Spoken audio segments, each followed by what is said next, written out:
जब से हम लोग का छोटा सा घर है, छोटा सा फैमिली है, फिर भी 1200, 1500, 2000 आता है बिजली का बिल। गरीब फैमिली कैसे दे?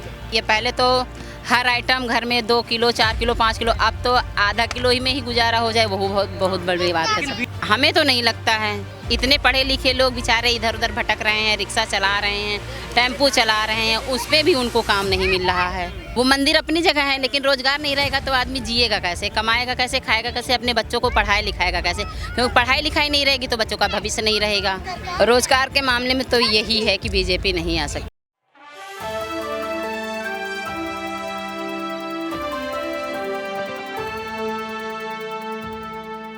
उनको वोट देने का प्रयास करेंगे। महिलाएं हमारे साथ मौजूद हैं। कहाँ से आई हैं दीदी आप?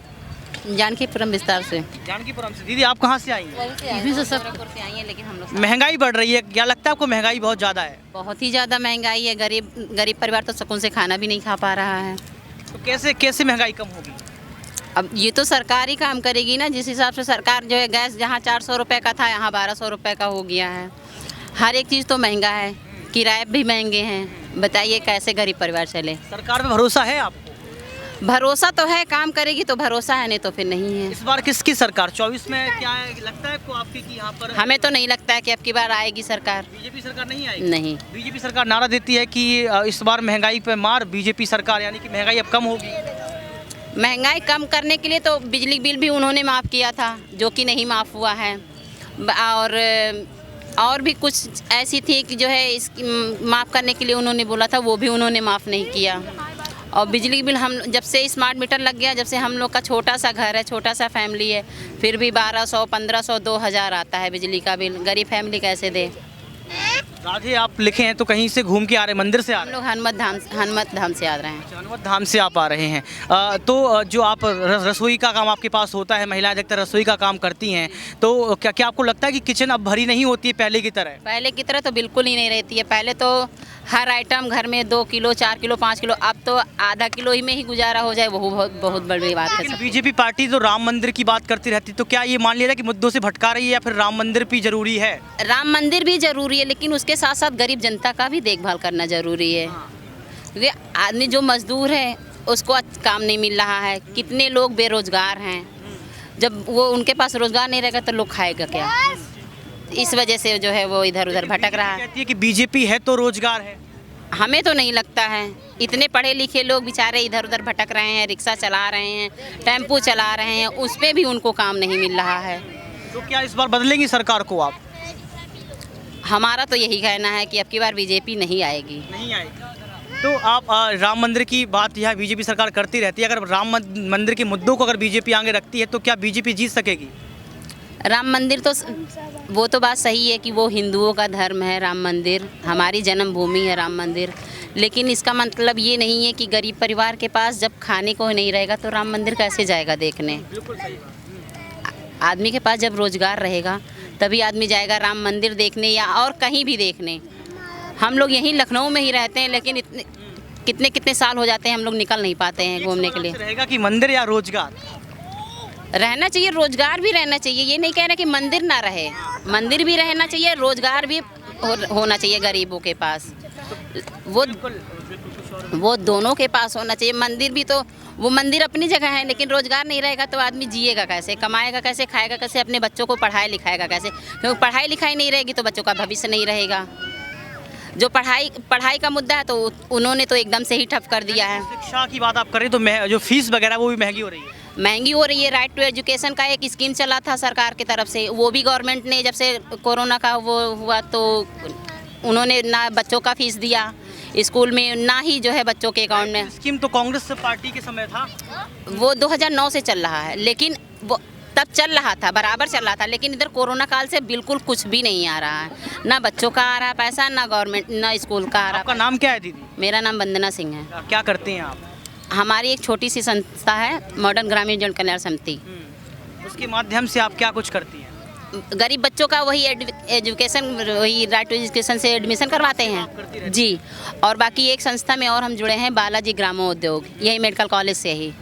उसमें हम विकलांग बच्चों को जो हो सकता है संस्था द्वारा विकलांग बच्चों को जो है प्रोवाइड करवाते हैं। दीदी आपका नाम क्या है? बोलेंगे आप आपको लगता है कि महंगाई है? हाँ या ना में तो बस जवाब दे सकते हैं। नहीं बोलता नहीं आप सब तो दीदी मेरा आपसे अंतिम सवाल ये रहेगा कि 24 का चुनाव नज़दीक है, महिलाओं का वोट बैंक जो है लगातार बढ़ता जा रहा है और ये कहा जाता है कि महिलाएं हैं तो ये देश है, क्योंकि हमारे देश में जहां नारियों की पूजा होती है वहां भगवान निवास करते हैं। हम लोग पढ़ते आए, संस्कार और संस्कृति की हम बात करते आए हैं। क्या आपको लगता है कि 2024 में अगर बीजेपी महिलाओं को जो है आगे नहीं रखती है, महिलाओं के मुद्दों पर काम नहीं करती, तो बीजेपी को झटका लग सकता है? अब ये आगे के बारे में ये तो नहीं बता सकते हैं, लेकिन रोजगार के मामले में तो यही है कि बीजेपी नहीं आ सकती है। आपका वोट बीजेपी को नहीं इस बार? हमारा 2 साल से नहीं जा रहा है वोट, हाँ। हम 2 साल से वोट नहीं दे रहे हैं। एक महिला हैं आप, महिलाओं के दर्द को समझते हैं, आपने अखबार पढ़ा होगा तो आपको पता है कि दिल्ली में एक प्रोटेस्ट चला खिलाड़ियों को लेकर। ब्रजभूषण शरण सिंह को लेकर ये कहा जा रहा था कि उनको जेल में डालना चाहिए, उन्होंने महिलाओं के साथ जो है अत्याचार किया है। क्या आपको लगता है कि उस मुद्दे पर सरकार को चुप्पी तोड़नी चाहिए? इसके बारे में तो हमें जानकारी नहीं है। कोई बात जी। नहीं, लेकिन आपने जो है यहाँ पर एक सवाल मेरा अंतिम आपसे रहेगा कि महिलाओं को सुरक्षा को लेकर क्या बीजेपी सरकार ठीक काम कर रही है? सब जगह तो ये दिखा रहा महिला सुरक्षित हैं, लेकिन रोज डेली रेप हो रहा है, यहाँ रेप हो रहा, वहाँ रेप हो रहा। कोई बच्चियाँ सुरक्षित है? 10-12 साल के बच्चों के साथ रेप हो रहा, कौन सुरक्षित? सरकार आके देख रही है उसको? वो तो बेचारे गरीब परिवार जिसके साथ हो रहा वो तो रो भी लग के मर जा रहे हैं। लेकिन इसके बावजूद भी वोट डाले जाते हैं, महिलाएं जो है बीजेपी को ही वोट देती हैं अधिकतर। वो तो उनको सोचना चाहिए ना कि हमको सही चुनाव करना चाहिए। लेकिन अब अभी यही एक हफ्ते की बात है, दुबग्गा में 13 साल की लड़की के साथ 4-5 लड़कों ने गैंग रेप किया, लेकिन कोई कुछ नहीं कर पाया। अब इसके आगे हम क्या बताएं? बाकी जितना भी रेप का कह रहे हैं महिलाएं सुरक्षित है, कहीं नहीं सुरक्षित है महिलाएं। कानून व्यवस्था को भी जो है मजबूत होने की ज़रूरत है। बिल्कुल ज़रूरत है कानून व्यवस्था को मजबूत। योगी आदित्यनाथ को क्या संदेश देना चाहेंगे आप? हम योगी आदित्यनाथ को ये संदेश देना चाहते हैं कि अगर जो काम करना चाहते हैं तो बेरोजगार को रोजगार दें और शिक्षा पे भी काम करें, क्योंकि बच्चे बहुत ही जो है बिना पढ़े हो रहे हैं। आजकल के बच्चों का भविष्य पढ़ाई से ही रुक जा रहा है, बच्चे पढ़ नहीं पा रहे हैं। और ज़्यादातर तो बड़े घर के लोगों के बच्चे पढ़ लेते हैं, गरीब बच्चे पढ़ नहीं पाते हैं। वो 2 क्लास 4 क्लास 5 क्लास पढ़ा के बच्चों को काम पे लगा दे रहे हैं। कम उम्र के बच्चे काम कर रहे हैं, घर में कोई है नहीं देखने वाला तो काम कर रहे हैं घर बाल के। मजदूरी की आप बात कर रहे हैं कि बाल मजदूरी भी बरकरार है? जी, अभी भी है बरकरार, इसको भी रोकना चाहिए। घूंघट प्रथा जो है लगातार बात की जाती है कि हम 21वीं शताब्दी में जी रहे हैं, लेकिन घूंघट आज भी महिलाएं करती हैं। क्या ये विशेष मुद्दा है? हमें तो नहीं लगता कि घूंघट करती हैं महिलाएं। गांव की राजनीति की बात करें, गांव में अगर गांव में भी अब नहीं रह गया है ये सब। जी नहीं, खत्म है। हाँ।